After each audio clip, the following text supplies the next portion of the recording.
Atale Originals presents Michael Jackson was a toe dancer. The words were scribbled in italics under a picture of the music icon standing on his toes.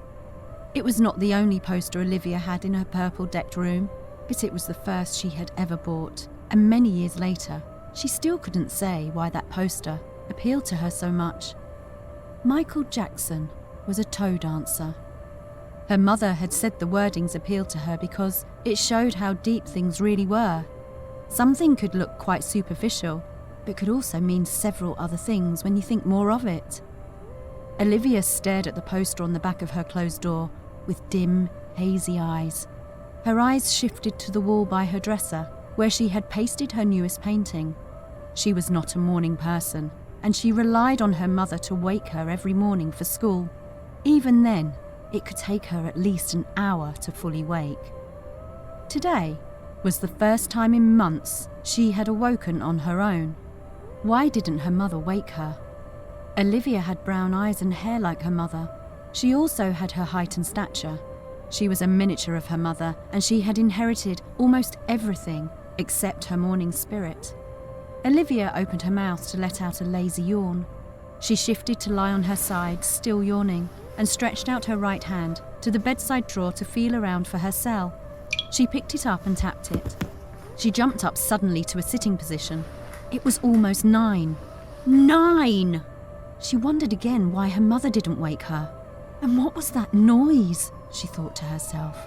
Olivia lifted her head to listen closely.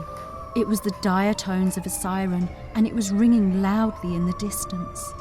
The siren had been screaming for some time now, but she had only heard it in her subconscious. She jumped to kneel on the bed, and then she drew her flowered curtains aside to peer out. Olivia closed the curtains suddenly, her eyes widening with shock. She darted her eyes around her dim room, as if trying to confirm reality, and then she drew back the curtains and looked back out again. She closed the curtains yet again, and rubbed her eyes to clean them. Then she repeated the motion. The scene did not change. Her eyes still captured what it had the first time. "Mom!" Olivia screamed, her heart beating wildly inside her. She pushed her cell in her pyjama pocket and flew out of bed and to the door. "Mom!" She flew out of her room and made to run to her mum's room, but her eyes caught something that made her screech to a halt. They grew wider, into wide saucers, as she tiptoed to the banister. She touched it slowly and then peered down the stairs. She froze on the spot, her eyes darting about. Oh my God. That was the only thing her strength could allow, and it came out in such a tiny, barely audible whisper. Olivia was staring down at chaos. Complete chaos. The whole house was in disarray. The banister she was standing in front of was broken, a small hole gaping at the centre, as if someone had kicked a ball through it. Her mother's old suitcase had somehow sashayed out of her room and had fallen on the stairs and spewed her clothes everywhere. Downstairs, her father's old piano was lying on its head, and half of its legs were broken and lay in pieces about the room. The chaise that sat by it was now just a mass of wool and wood. Most of the pictures that hung on the wall were lying on their faces, broken, with glass strewn everywhere. The rest hung at odd angles, ready to slip down at any moment. As her eyes slipped away from them, one let go and crashed to the floor. From where she stood, Olivia could see her mother's books scattered about from her under-the-stairs library, as if someone had been in a hurry to take some out or was looking for something. She peered closely down at them mechanically, and that was when she saw the blood. Olivia let out a loud scream, and just like that, her whole body seemed to kick back to life. She turned around and ran past her room to her brother's room and slammed the door open with her body. "Lucas!" she screamed. There was no Lucas. What there was a broken bed and a dresser that had broken down under the sheer weight of something. Lucas's lightsabers, his most precious possessions, were on the floor, and so was his picture with Dad when they had gone hiking. One of the sabers had been twisted into an ugly angle, as if it had served as a weapon. She picked it up. There was slime on it. She dropped it again. Olivia turned and ran out of the room, her mind thinking hard and fast. What was going on? Why were cars turned over on the street? And why was smoke rising from Mr. Mercy's house? And why was there a thick, green, smoke-like thing hanging in the air?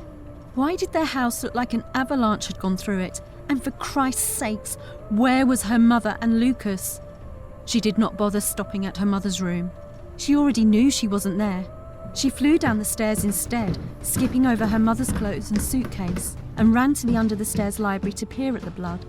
It was a big dot of blood that sat beside another big dot. Then there was a smaller one, and yet another small one. The dots kept reducing in size, and they kept on going on and on.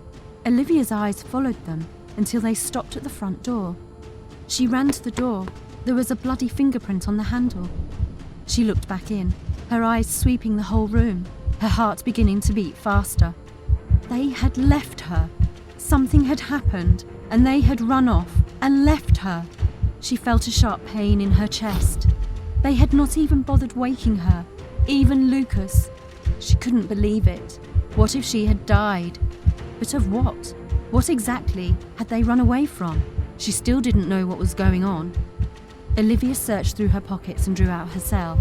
She half expected not to have any signal, because sometimes when things went bad, they went really bad, but she was surprised to see she did. She dialed her mother's cell immediately. She needed to know they were okay before she even bothered with what had gone wrong and why they had left without her. And she needed to hear their voices again. Olivia jumped in fright and swiveled around when she heard Lucas singing from the kitchen.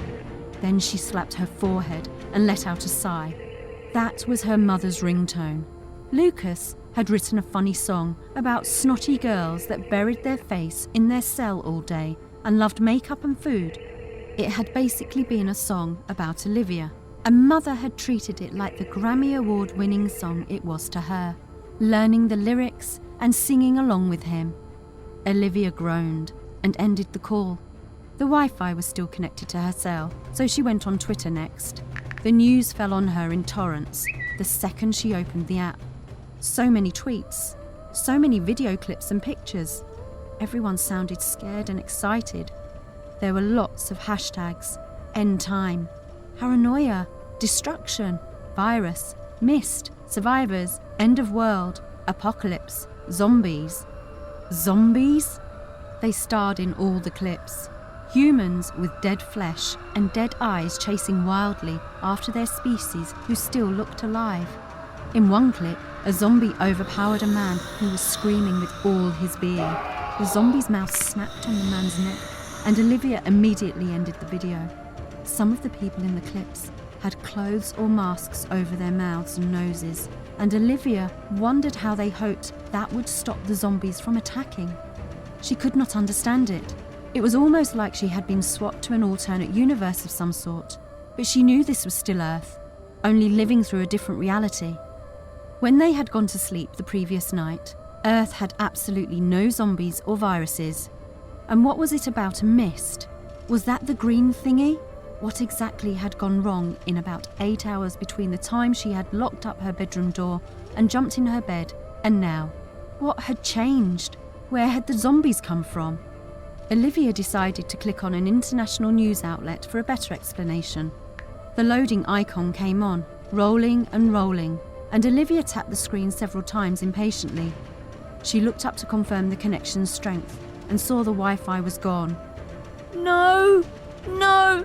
No!" Olivia yelled, shaking the phone. It didn't change anything. She let out a sigh and pocketed the cell again. She decided to put things in perspective. This was an apocalypse.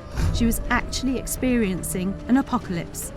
An apocalypse in real time. Her father had been obsessed with end-time theories and had been convinced it would happen and happen soon. Well, he had been right, and it was too bad he was not alive to see it. Her father had been a hoarder and had even had a cabin constructed in a secluded place stocked with cans of food just in case of anything at all. They had always known that if anything went wrong, they could always run down there for solace. Olivia turned around slowly to stare at her mother's fallen suitcase and spewed clothes. Then she turned to her books and the dripping blood that led to the door. She knew where her family had run off to. For only $9.99 a month, you'll get full access when signing up at Atale.app, iOS app available in App Store. So click and sign up now. Atale.app. Let the adventure surround you.